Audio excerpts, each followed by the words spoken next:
Good to be with you all this afternoon. My name is Matt Anderson. I'm the Deputy Director of the Utah Office of Energy Development. I've been serving as the Acting Director for the last few months.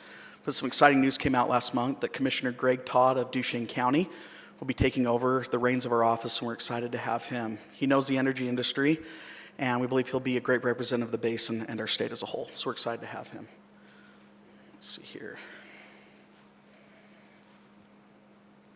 Great, so today I'm going to be talking about our state energy plan that was released in May. This was a big deal for our state. It needs to be updated every 10 years under state law, and it recently came out. When the governor released his One Utah roadmap, it was also in there saying that we need to move forward with this. And we really started with state code 79-6-301, which reads, Utah shall have adequate, reliable, affordable, and sustainable energy resources. And so instead of just drawing on our knowledge, we went across the state. We went to 20 counties. We held 3 open houses in Vernal, Beaver, and Salt Lake City. We had targeted stakeholders, and then we had a policy and a technical committee. So we were able to get a real good handle on the needs of our state and the different and diverse energy resources that we have.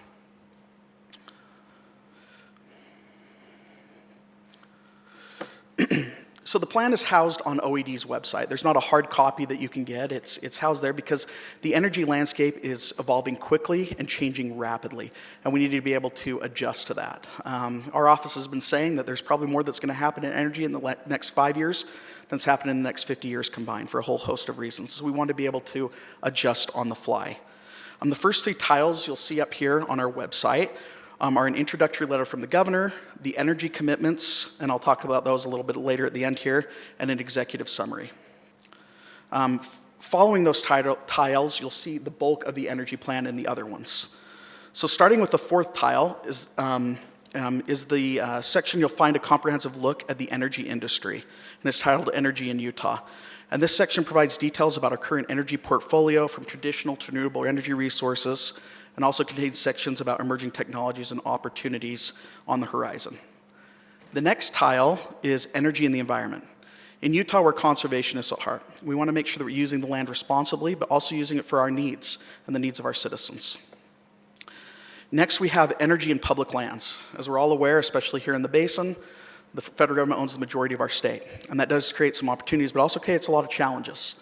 Especially with federal land management agencies and being able to both produce energy as well as move it where it needs to go. Because honestly, energy is useless unless you can get it where it needs to be. And then the last section is energy in the economy, which provides details about how the energy industry benefits Utah's economy from a jobs and revenue standpoint. Our energy sector and energy prices are driving indicators to our best in the nation economy and provide a clear competitive advantage to other surrounding states. So I really want to get back to what the heart of this is, at least in our perspective from our office, and that is our energy commitments. And there's 6 commitments that are outlined here. So the first one, Utah is committed to an any of the above energy future, supporting efforts and policies that provide a variety of tools and resources that citizens, communities, businesses, and industries can choose from to deliver or obtain affordable, reliable energy. I want to talk a little bit about why it's not all of the above and it's any of the above. That's largely because we believe that energy needs to be market-driven. We're not just going to have all of the above because it sounds good or because outside forces want us to, but any of the above depending on what market forces are driving and what businesses are able to do. It also has to do with what geography is, right? We're not going to have a lot of hydroelectricity out in the West Desert. It's just not going to happen. And so we need to be very careful in where we put things instead of just saying that we're going to have everything.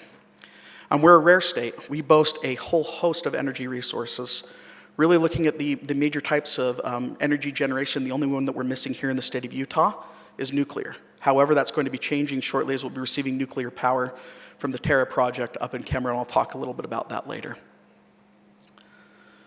The next one, Utah is committed to American energy independence, pursuing policies and actions that will enable more domestic energy development and enhance global energy security. I think that's especially prudent right now, given what's happening over in Europe.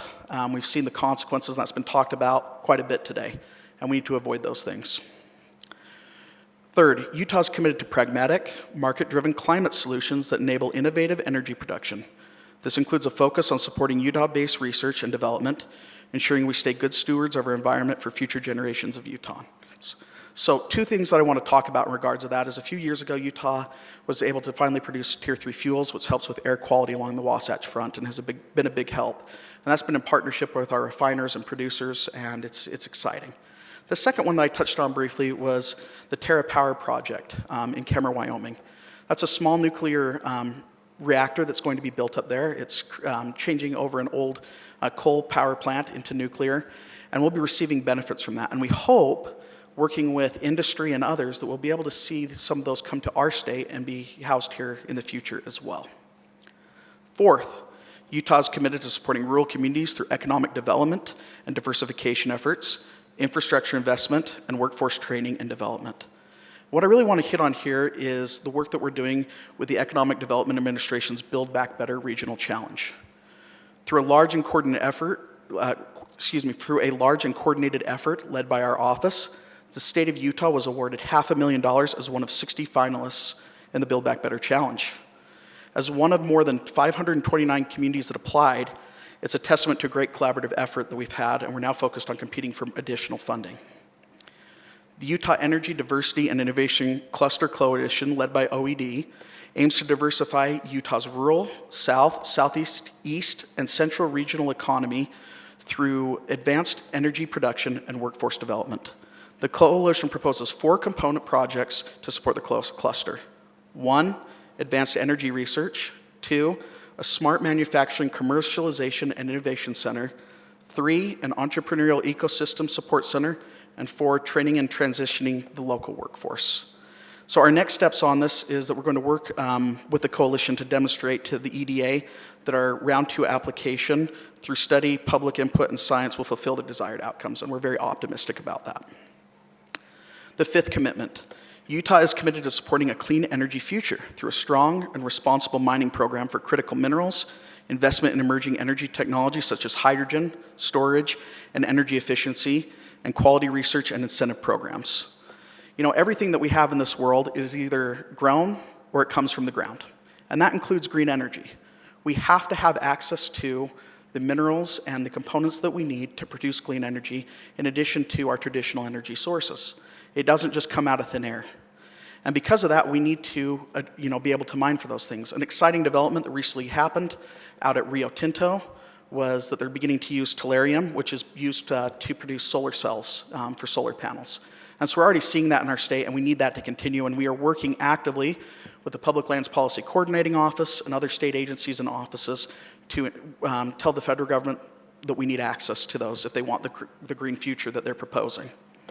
The other thing I want to touch on is the ACES project that's happening down in Delta, Utah. It is a huge hydrogen storage project that will happen in salt domes down there.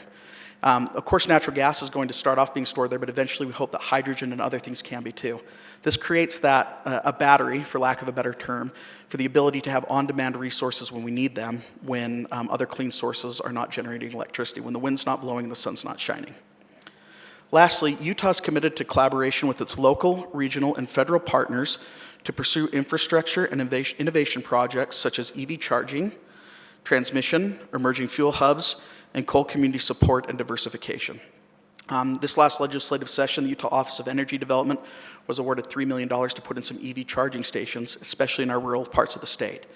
This is going to be vital not just for those who want to have electric vehicles that live in our rural areas, but also for people who come to our state from places like California or other places in the Southwest to visit our national parks, that they will have a way to get here and charge their vehicles. Another exciting development, you may have heard it in the news, is our hydrogen hub collaboration and MOU that we're engaging with the state of Wyoming, New Mexico, and Colorado. This hydrogen hub is going to be an ecosystem of hydrogen where we produce, transmit, store, and use this hydrogen to fuel our future. And we're very excited about that. Things are moving forward at a rapid pace. Right now we're just waiting on the Department of Energy to release the applications so we know how to collaborate. And we are beginning to collaborate with businesses, tribes, and many others on this effort, and we're very excited for it. So again, that is a huge overview of the plan. I'd encourage you to go to energy.utah.gov and look more at it. There's a whole bunch of things. So there's other resources on our website as well. One that I'll just mention briefly is our story map that actually has a map that shows where each of Utah's energy resources are located, as well as where transmission lines are located, and so it's a great resource. So with that, I'm open to questions. Yes?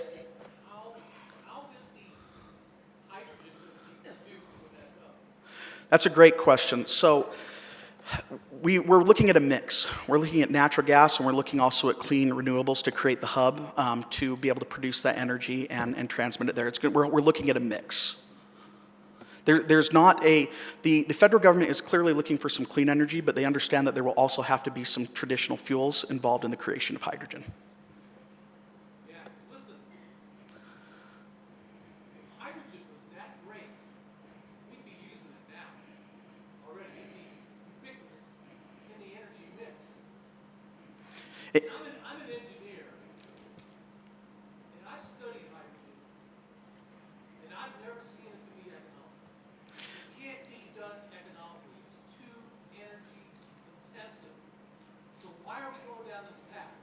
Why are we spending this money when ultimately it probably won't be economical against any of the energy forms? I completely understand your issues and struggles with that, but the simple fact is there is a lot of innovation happening in that space, and we're hoping that innovation is going to bring down the cost eventually. That's the goal here. Just as we've seen innovation bring down the cost of solar panels and many other things, it hopefully will become more economical as we get down the road. And again, this hydrogen hub isn't going to happen overnight. The infrastructure that's going to happen in place, the time waiting on the federal government, which we all know is not quick and responsive, is going to take quite a while to move things forward. And so we're in the preparatory phases. We want to make sure that the government is not behind when it comes to hydrogen, and that we're pushing things forward so the industry doesn't have any obstacles in the way. Yeah, thank you very much. I just hope it doesn't become a boondoggle. Okay, a lot like clean coal program. Billions and billions of dollars spent on that clean coal program, and we didn't get the solutions to the point where we shut down coal-fired plants in this country. If that program would have been successful, the emissions from those plants would be clean enough that we wouldn't be shutting them down. So anyway, I completely understand your concern, and the good news about Utah is we're not putting all our eggs in one basket, right? We're not saying hydrogen is completely the future, we're going into hydrogen and that is the only way forward. That any of the above energy policy is going to continue. We're still going to be reliant on natural gas, we're still going to be reliant on coal, we're still going to be reliant on oil. We're not suggesting to get off of those things. However, we're looking at additional things to shore up our grid, right? The more diversity you have, potentially, and this is the hope, of course, is that that will mean that we will be able to have a more durable grid and more energy production. So we're looking at all options across the board, and we're still doing a lot of other things besides hydrogen to support Utah's energy economy. yeah, I appreciate that, and I'm wanting that to be successful, because that could be a huge contribution. But again, when you look at the physics, pure science, it's never been able to be done. So there's going to have to be some huge innovation, or otherwise that hydrogen, I don't care where it's produced in the world, is going to have to be subsidized. And who's going to pay for that? Taxpayers.